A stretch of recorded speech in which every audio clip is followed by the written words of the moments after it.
Alors voici un petit tutoriel pour montrer comment coudre deux pulls ensemble pour l'extérieur d'une couche, tout en conservant l'étanchéité. Donc ici, il ne faut pas oublier quand on utilise notre patron, là, par exemple, si je veux faire ma démarcation ici entre mes deux différents pulls, d'aller chercher une bande de plus quand on coupe nos morceaux pour pouvoir les coudre ensemble. Donc par exemple, si je veux que ma ligne arrive ici, bien, quand je vais découper mon morceau ici, je vais aller me chercher un quart de pouce en dessous. Même chose pour mon morceau du bas, je vais chercher un quart de pouce au-dessus. Après, ben, c'est pas obligé d'être là, ça peut être un peu comme vous voulez, ça n'a pas d'importance.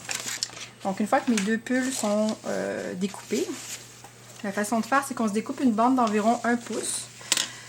Ici, par exemple, qu'on va aller apposer aux deux pulls, bien sûr endroit contre endroit.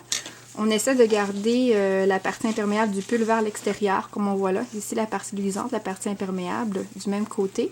Puis ce qu'on fait, en fait, on ne veut pas les mettre d'épingle parce que ça va réduire notre étanchéité. Donc, on veut les apposer comme ça, l'une contre l'autre.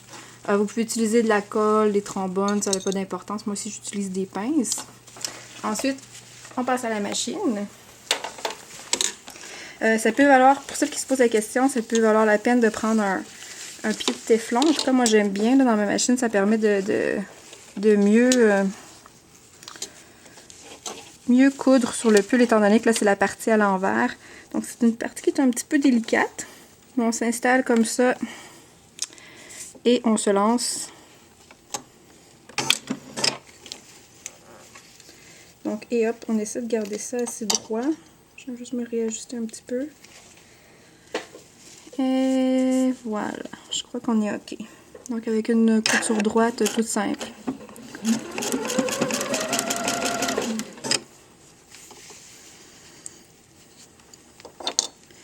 Toujours s'assurer qu'on a bien nos deux tissus ensemble. Je sais pas s'il y a des filles qui ont des trucs pour pas que ça frippe. Moi, ça frippe toujours, mais bon, ça se voit pas une fois qu'on passe de l'extérieur. On réajuste le tissu.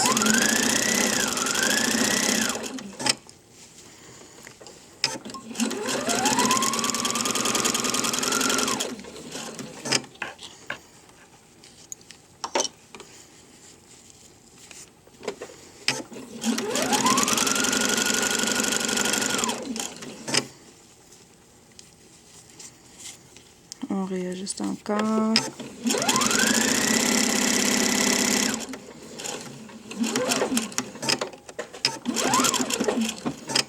Parfait. Donc, on a notre première couture. Ici, c'est ce que ça donne, en gros, de chaque côté. Bon, c'est pas parfait, mais on a notre doublure de pull de chaque côté. Donc, ensuite, on retourne ici comme ça. Puis, on va aller faire notre couture de finition qui, en même temps, va aller vraiment sceller les tissus ensemble.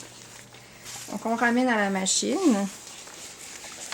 Puis l'important là, par en dessous, c'est de s'assurer là, que la doublure va être en dessous de notre ligne de finition. Je sais pas si c'est clair. Donc on se lance, on la fait assez proche quand même.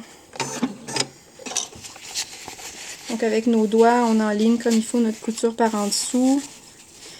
Et on se lance.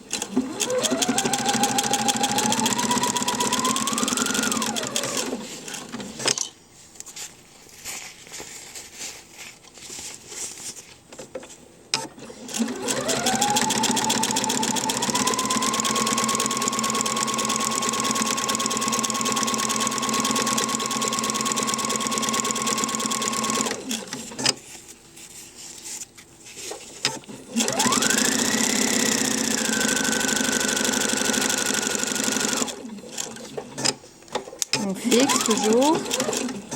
On coupe notre fil.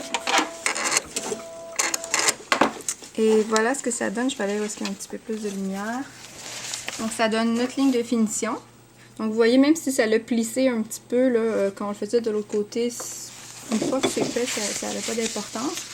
Puis de l'autre côté, en fait, on voit qu'ici c'est vraiment venu sceller au niveau de la deuxième couture, là, donc techniquement ça devrait être bien étanche. Donc il ne reste plus qu'à couper les barres et puis hop, on repart avec le reste de notre couche comme si de rien n'était.